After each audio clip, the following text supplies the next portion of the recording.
Welcome to Transforming the Toddler Years, a Core 4 parenting podcast for conscious, cycle-breaking parents ready to turn toddler tantrums into teachable moments.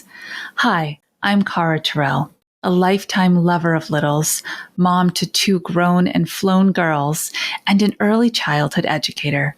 Through the show, I teach you my collaborative parenting methodology for nurturing your little human's mind, body, and spirit.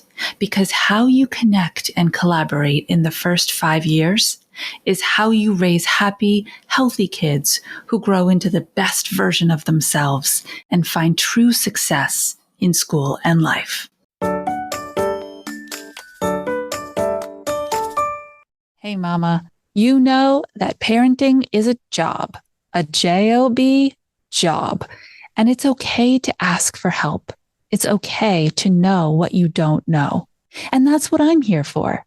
My Transforming the Toddler Years course is currently closed, but I am accepting one-on-one clients who are looking to make massive transformation inside their home. If you're feeling overwhelmed, disconnected, and that you're in survival mode all day, every day, but you wake up determined to be intentional, calm, and connected so that you can help your child thrive, I can help. Schedule a complimentary connection call with the link in the show notes to share your parenting journey and your current struggles. Let's see how we can work together to help you transform the toddler years.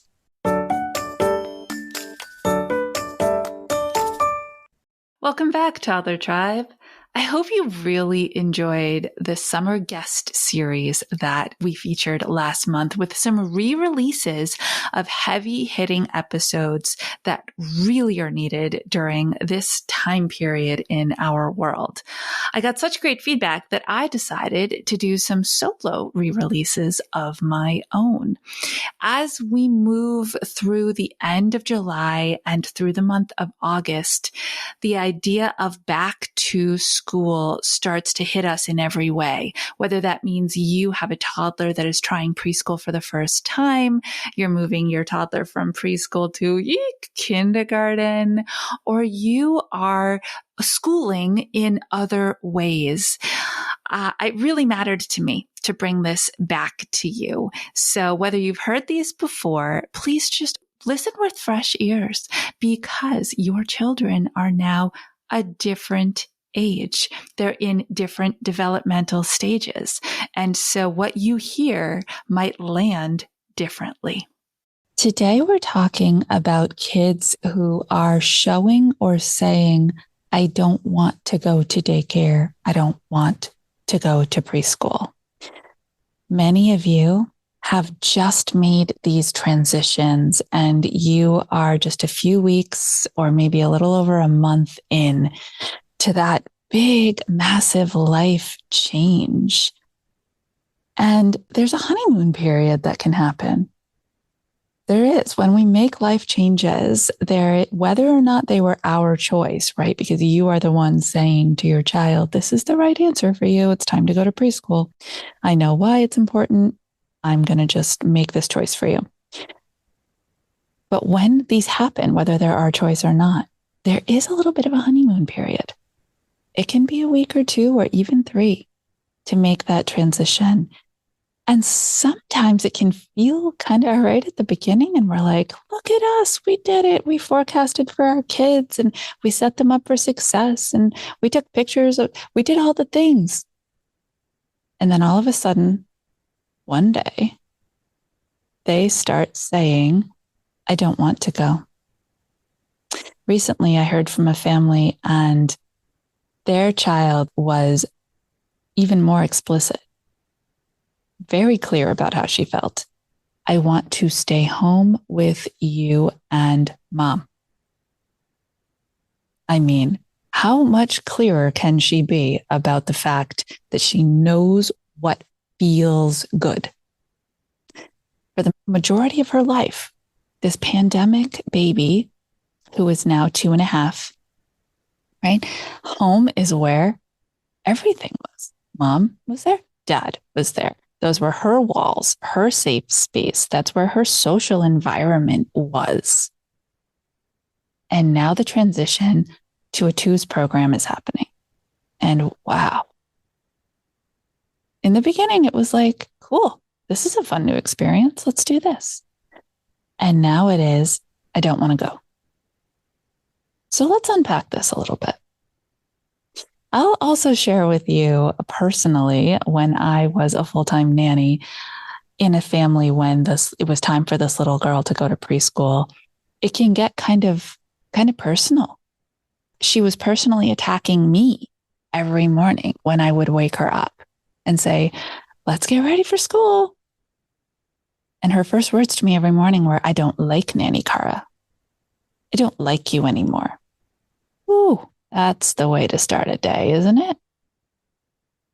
And if I had chosen to take it personally, then every day would have been started with high emotion and angst and anger and frustration and blame. And we don't talk to grownups that way. And we have to go and you're making me late. Ooh, I am really putting myself in an ugly place just thinking about if that's how I had handled it. But knowing that what her words really meant, even though she didn't communicate them as clearly as this other little girl, what she really meant was, I want to stay home with you. Going to this new place is scary and overwhelming, and I'm not sure I dig it. It's hard and stressful, and I would rather be path of least resistance where it's easy and calm and safe. When you look at it from that way, yeah, wouldn't we all? So if you have kids that are saying to you every day or showing you through their meltdowns and their behaviors that this transition is just a lot and they would really just rather be with you, then my recommendation is tell them you feel the same way. Get into their head and then use your words to validate how they're feeling.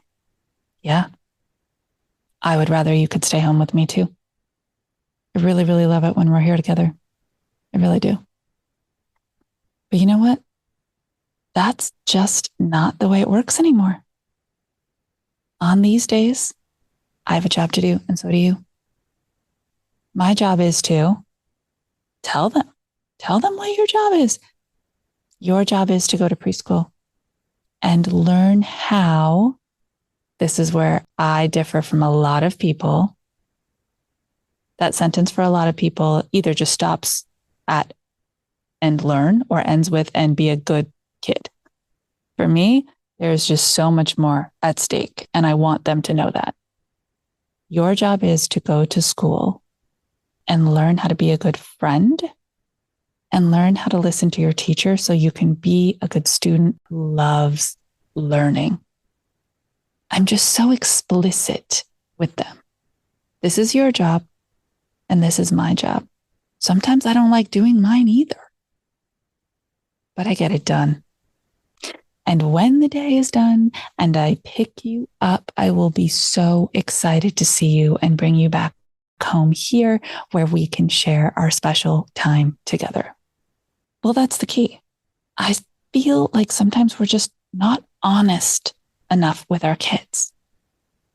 They are having big reactions, sometimes to things they don't understand the full picture for. So give them the full picture. Tell them the truth, even if you know they're not going to like it. Yes, I will be gone a long time. Yes, your school day takes a long time, doesn't it? I do my work for a long time, and you do your school day for a long time. And then we will come back together. I promise I will pick you up. I love you and miss you so much when I'm not with you. Let's get going. These core four connectors that I talk about on repeat, they come through our conversation when we speak with honesty and respect our kids enough to tell them the truth. For me, that is the foundation of everything. And I really hope this inspires you to look at your kids' behavior a little differently, to look past the whining, the crying, the body thrashing, and wonder what's going on in their head and their heart. And can you speak to that to get them on board with the reality of what has to get done? So impressed with all of you. The fact that you care this much, that you're here listening to a podcast about it. Until next episode, please stay mindful and proactive as we transform the toddler years.